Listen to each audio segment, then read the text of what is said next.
प्रधानमंत्री नरेंद्र मोदी के 9 साल की सफलतम योजनाओं को लोगों तक पहुंचाने के लिए भारतीय जनता पार्टी वरिष्ठ कार्यकर्ता सम्मेलन और टिफिन बैठक का आयोजन कर रही है। इसी क्रम में आज एक सम्मेलन आयोजित किया गया। भारतीय जनता पार्टी के प्रदेश अध्यक्ष भूपेंद्र चौधरी भी मौजूद रहे। लगातार सर आप लोग कई तरीके के सम्मेलन आयोजित कर रहे हैं, चाहे टिफिन बैठक हो, मिस्ड कॉल हो, व्यापारियों से मिलना, प्रबुद्ध लोगों से मिलना, इसके पीछे का सर क्या मकसद है सर? भारतीय जनता पार्टी ने देश के प्रधानमंत्री जी के सफलतम 9 वर्ष पूरा होने के उपलक्ष्य में जो सेवा, सुशासन और गरीब कल्याण को समर्पित उनका कार्यकाल है 9 वर्ष का, तो उसका पूरा रिपोर्ट कार्ड लेकर हम घर घर तक जाएंगे। कोई दरवाज़ा हमें छोड़ना नहीं है।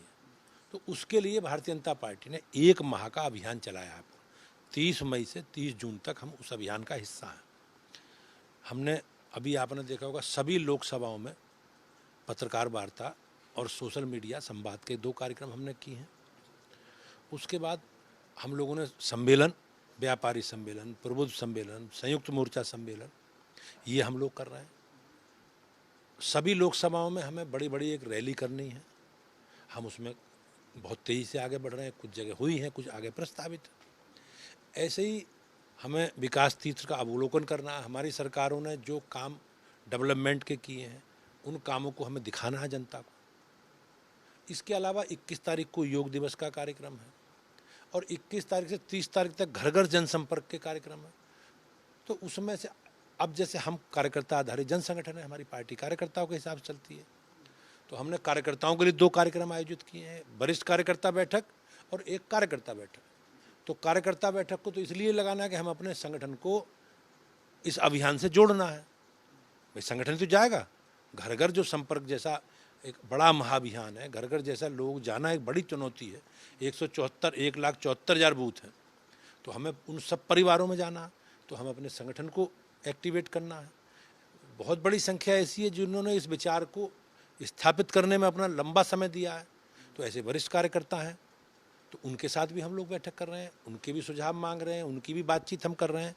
इस कार्यक्रम अभियान को सफलता की ओर से जो उनके अनुभव हैं उन अनुभव को भी शेयर कर रहे हैं। अच्छा सर, 1-2 नहीं, 80 की 80 लोकसभा सीटें जो हैं वो अखिलेश यादव का कहना ये है कि समाजवादी पार्टी जीत रही है। इसको आप किस तरीके से देख रहे हैं? ये कॉन्फिडेंस है या ओवर कॉन्फिडेंस है या फिर अपरिपक्वता है, क्या है सर ये? मैं इस विषय में बहुत सीनियर नेता हैं, उत्तर प्रदेश के मुख्यमंत्री रहे हैं, लेकिन उन्हीं के नेतृत्व में समाजवादी पार्टी पिछले 4 चुनाव हारी है।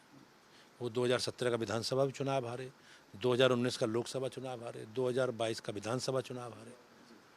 तो वो लगातार चुनाव हार रहे हैं। उनके नेतृत्व में चुनाव, जहाँ तक उनके बयानों से जुड़ा विषय है या उनके आत्मविश्वास का जुड़ा विषय है, तो उनका विश्वास तो 2022 में विधानसभा में था। वो 400 सीटें जीतने की बात कर रहे थे और 400 के बाद जीते कितनी सीटें वो। तो हम सबको धरातल पर रहना चाहिए और ये लोग जनता से जुड़ के काम करते नहीं। चुनाव के समय इनकी सक्रियता होती है, सीजनल लोग हैं। अपराध और कानून व्यवस्था पर लेकिन भारतीय जनता पार्टी को सर बुरी तरीके से घेरते हैं अखिलेश यादव।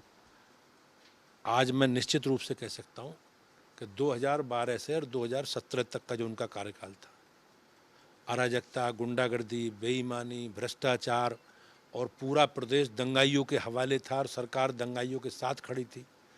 आज एक भी दंगा उत्तर प्रदेश की सरकार में योगी जी के नेतृत्व में एक दंगा नहीं हुआ है। अच्छा सर, और आज अपराध न्यूनतम स्तर पर है। ये जनता में भ्रम पैदा करने की स्थिति पैदा कर रहे हैं।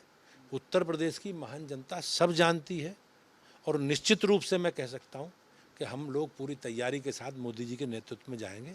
आज हम अपना रिपोर्ट कार्ड जनता के बीच में रख रहे हैं। इनके पास कुछ कहने को है नहीं, इन्होंने कुछ किया नहीं। ये क्या काम गिनाएंगे?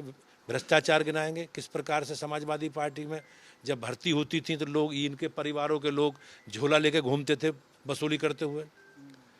क्या गिनाएंगे जी? अराजकता गिनाएंगे। किस तरह समाजवादी पार्टी के लोग गुंडागर्दी करते थे, किस तरह हमारे आपके मंदिरों पर हमले हुए, कचहरियों पर आतंकवादी हमले हुए, पूरा प्रदेश दंगाइयों के हवाले था। तो क्या गिनाएंगे?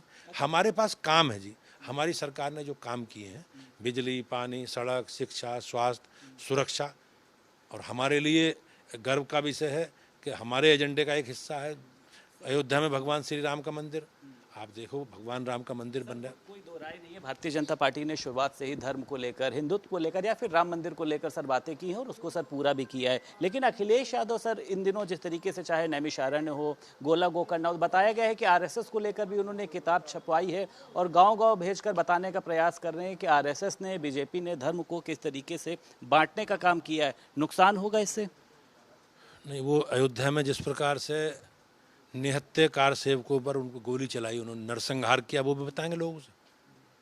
और धर्म के प्रति, धार्मिक विषयों पर, हमारे धार्मिक ग्रंथों पर, हमारी धार्मिक जो आस्था के विषय हैं, स्वामी प्रसाद मौर्य जी ने रामायण के बारे में क्या टिप्पणी करी, स्वामी प्रसाद मौर्य जी ने, अभी उनके बड़े नेता हैं वो, साधु संतों के बारे में क्या बोला उन्होंने। अभी आपने देखा होगा प्रधानमंत्री जी ने एक लोकतंत्र के मंदिर का उद्घाटन किया, तो किस प्रकार से उन्होंने दक्षिण भारत से जो लोग आए थे पुजारी, उन पर प्रश्न खड़े करे। तो समाजवादी पार्टी कंफ्यूज है और पूरे प्रदेश की जनता समाजवादी पार्टी के चरित्र को जानती है। प्रदेश टीम में सर एक बदलाव को लेकर बातचीत चल रही, बताया जा रहा है कि कई जगहों जो जितने भी मोर्चे हैं उनके प्रदेश अध्यक्ष, 1 दर्जन से ज़्यादा जिला अध्यक्ष, क्या प्रदेश प्रभारी को भी सर बदला जा सकता है इस तरीके? ये तो केंद्रीय पार्टी को तय करना है, मुझे इसकी जानकारी नहीं है हमारे यहाँ। लेकिन आंशिक पुनर्गठन की तरफ पार्टी बढ़ेगी। हम लोगों ने प्रदेश में, क्षेत्र में पुनर्गठन किया है, नीचे जिलों में भी हम लोग पुनर्गठन। 25 जून को काला दिवस सर मनाने जा रही है भारतीय जनता पार्टी। 25 तारीख को हमारा जो कार्यक्रम, तो माननीय प्रधानमंत्री जी की मन की बात का कार्यक्रम है, सभी बूथों पर हम सुनेंगे। और 25 तारीख को ही आपातकाल दिवस है। हम लोग 20 तारीख से, वो 20 साल से जो कम उम्र के बच्चे हैं, पहली बार नए वोटर बने हैं, उनको ये समझाने का काम, मतलब बताने का काम करेंगे कि किस प्रकार से जो आज कांग्रेस पार्टी देश में भय के वातावरण की चर्चा कर रही है, अनिश्चितता का माहौल बना रही है, लोकतंत्र की हत्या करने का काम, नागरिक अधिकारों को कुचलने का काम और पूरे देश में विपक्ष की आवाज़ को बंद करने का काम, विपक्षी नेताओं को जेल में बंद करने का काम कांग्रेस पार्टी ने किया है।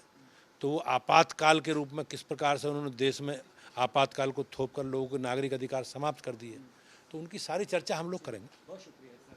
भारतीय जनता पार्टी के प्रदेश अध्यक्ष भूपेन्द्र चौधरी हमारे साथ मौजूद थे। लखनऊ से वीडियो जर्नलिस्ट आशीष के साथ संदीप खेर, भारत समाचार।